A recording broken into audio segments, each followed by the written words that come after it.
Hi all, welcome to my class. നമ്മളിപ്പോൾ എടുത്തുകൊണ്ടിരിക്കുന്നത് PSC 10th പ്രിലിംസിനെ റിലേറ്റ് ചെയ്തിട്ടുള്ള ക്ലാസ്സസ് ആണ്.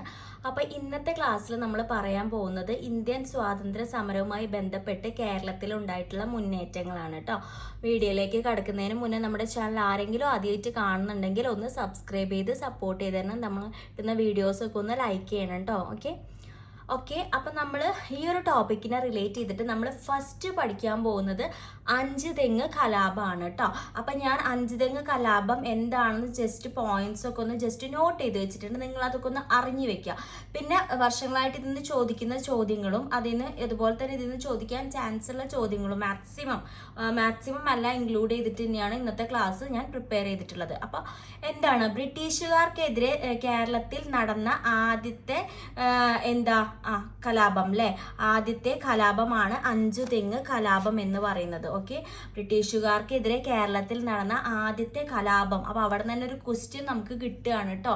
ബ്രിട്ടീഷുകാർക്കെതിരെ കേരളത്തിൽ നടന്ന ആദ്യത്തെ കലാപം ഏതാണെന്ന് ചോദിച്ചു കഴിഞ്ഞാൽ അത് അഞ്ച് തെങ്ങ് കലാപമാണ് കേട്ടോ. ഓക്കെ, അപ്പൊ ഇത് നടന്ന ജില്ല ഏതാണെന്ന് നമുക്ക് ചോദിക്കാൻ ചാൻസ് ഉണ്ട്. നമുക്കറിയാം അഞ്ചു തെങ്ങ് സ്ഥിതി ചെയ്യുന്നത് തിരുവനന്തപുരം ജില്ല. തിരുവനന്തപുരം ജില്ലയിലാണ് ഇത് നടക്കുന്നത്. ഓക്കെ, ഈസ്റ്റ് ഇന്ത്യ കമ്പനിയുടെ വേണാട്ടിലെ ഏറ്റവും പ്രധാനപ്പെട്ട പാണ്ഡികശാലയായിരുന്നു അഞ്ചുതെങ്ങ്. അപ്പൊ എന്താണ് അഞ്ചുതെങ്ങ് എന്ന് അതിൽ നിന്ന് നമുക്ക് കിട്ടി. ആറ്റിങ്ങൽ റാണിയാണ് ബ്രിട്ടീഷുകാർക്ക് അഞ്ചുതെങ്ങിൽ പാണ്ഡികശാലയും പിന്നെ കോട്ടയും നിർമ്മിക്കാനുള്ള അനുമതി നൽകിയത്. ഓക്കെ, അപ്പൊ ആരാണ് അനുമതി നൽകിയത്? ആറ്റിങ്ങൽ റാണി. അത് ഞാൻ ക്വസ്റ്റ്യൻ ആയിട്ട് എഴുതിയിട്ടുണ്ട്. അപ്പൊ ഇൻ ഡീറ്റെയിൽ ആയിട്ട് ലാസ്റ്റ് പറയാം. തിരുവിതാംകൂറിലെ ആദ്യത്തെ ബ്രിട്ടീഷ് സൈനിക കേന്ദ്രമാണ് അഞ്ചുതെങ്ങ് കോട്ട. അപ്പൊ ക്വസ്റ്റ്യൻ ചോദിക്കും, തിരുവിതാംകൂറിലെ ആദ്യത്തെ ബ്രിട്ടീഷ് സൈനിക കേന്ദ്രം ഏത്? ഓപ്ഷൻസ് തന്നിട്ടുണ്ടാവും. അപ്പൊ എന്താണ്? അഞ്ചുതെങ്ങ് കോട്ട. ഇനി 2 വർഷങ്ങൾ പഠിക്കാം. 1690 അഞ്ചുതെങ്ങ് പാണ്ഡികശാലയുടെ പണി നിർമ്മാണം എന്തായി? പൂർത്തിയായി. 1695 അഞ്ചുതെങ്ങ് കോട്ടയുടെ നിർമ്മാണം പൂർത്തിയായിട്ടോ. അപ്പൊ അതും 2 വർഷങ്ങൾ പഠിച്ചിരിക്കുക. 1690 എന്ന് പറയുന്നത് എന്താണ്? അഞ്ചുതെങ്ങ് പാണ്ഡികശാലയുടെയും 1695 ഏതിന്റെയാണ് വരുന്നത്? കോട്ടയുടെ നിർമ്മാണം എന്തായി?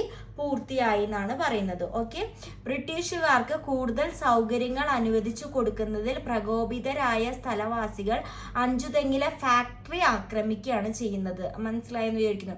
ബ്രിട്ടീഷുകാർക്ക് ഇപ്പൊ എന്താ പറയാ, എല്ലാവിധ സൗകര്യങ്ങളും കാര്യങ്ങളും ഒക്കെ ഏർപ്പാടാക്കി കൊടുത്തപ്പോൾ അവരുടെ സ്ഥലവാസികൾ എന്ത് ചെയ്തു? ചെയ്യാൻ തീരുമാനിച്ചു? അഞ്ചുതെങ്ങിലെ ഫാക്ടറി കയറി ആക്രമിച്ചു.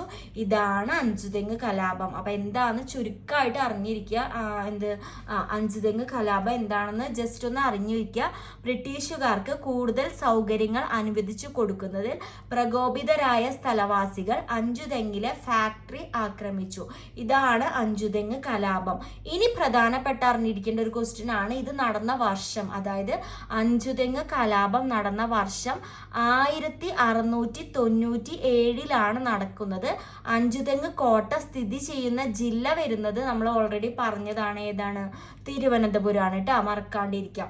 ഇംഗ്ലീഷ് ഈസ്റ്റ്, അപ്പൊ നമുക്ക് ക്വസ്റ്റ്യൻസ് നോക്കാം. ഇംഗ്ലീഷ് ഈസ്റ്റ് ഇന്ത്യ കമ്പനിക്ക് വേണാട്ടിൽ ഉണ്ടായിരുന്ന ഏറ്റവും പ്രധാനപ്പെട്ട പാണ്ഡകശാലയാണ് എന്തെന്ന് പറയുന്നത്? ഏതാണ്? അഞ്ചുതെങ്ങ് എന്ന് പറയുന്നത്. കുരുമുളകിന്റെ വ്യാപാരം കുത്തക ബ്രിട്ടീഷുകാർ സ്വന്തമാക്കുന്നതുമായി ബന്ധപ്പെട്ടുണ്ടായ കലാപം. അഞ്ചുതെങ്ങിന്റെ കലാപത്തിന് കാരണം എന്താണെന്നും കൂടിയാണ് അതിൽ പറയുന്നത്. എന്താണ്? അഞ്ചുതെങ്ങ് കലാപം കേട്ടോ. അപ്പോൾ അഞ്ചുതെങ്ങിൽ കോട്ട പണിയാനായി ബ്രിട്ടീഷുകാർക്ക് ഭൂമി അനുവദിച്ച് നൽകിയത് ആരാണ്? ഞാൻ പറഞ്ഞു ആറ്റിങ്ങൽ റാണിയാണ്. ആറ്റിങ്ങൽ ഉമയമ്മ റാണി. ഫുൾ നെയിം പഠിച്ചേക്ക്, ആറ്റിങ്ങൽ ഉമയമ്മ റാണി കേട്ടോ. അഞ്ചുതെങ്ങ് കലാപത്തിന്റെ മുഖ്യ കാരണം ഞാൻ പറഞ്ഞതാണ്, എന്നാലും വേറെ രീതിയിൽ ക്വസ്റ്റ്യൻ വന്നു. കുരുമുളകിന്റെ വ്യാപാര കുത്തക ബ്രിട്ടീഷുകാർക്ക് സ്വന്തമാക്കിയത് ആണ് അതിന്റെ കാരണം. അഞ്ചുതെങ്ങ് കോട്ടയുടെ പണി പൂർത്തിയായ വർഷം ഞാൻ ഓൾറെഡി പറഞ്ഞതാണ്, 1695. അപ്പോൾ ഇതിൽ അഞ്ചുതെങ്ങ് കലാപം എന്താന്ന് പറഞ്ഞു, അത് ഉണ്ടാവാനുള്ള കാരണങ്ങൾ പറഞ്ഞു, അതിനെ ചുറ്റിപ്പറ്റിയിട്ടുള്ള മാക്സിമം ക്വസ്റ്റ്യൻസ് പറഞ്ഞിട്ടുണ്ട്. അപ്പോൾ ഇന്നത്തെ വീഡിയോ ചെറിയൊരു വീഡിയോ ആണ്. അപ്പോൾ അഞ്ചുതെങ്ങിനെ മാത്രമായിട്ട് പഠിക്കാൻ വേണ്ടിയിട്ട് ചെറിയൊരു വീഡിയോ ഈ ടോപ്പിക്കിൽ വരുന്ന ഫസ്റ്റ് ഒരു സബ് ടോപ്പിക്കായിട്ട് എടുത്തിട്ട് നോക്കുകയാണെന്നുണ്ടെങ്കിൽ ഈ അഞ്ചുതെങ്ങിനെ പറ്റിയാണ് ഇന്നത്തെ ക്ലാസ്സിൽ നമ്മൾ പറഞ്ഞിട്ടുള്ളത്. അപ്പോൾ അടുത്ത ക്ലാസ്സിൽ അടുത്ത കലാപത്തെ പറ്റി നമുക്ക് ഡീറ്റെയിൽ ആയിട്ട് നോക്കാം കേട്ടോ. Okay, thank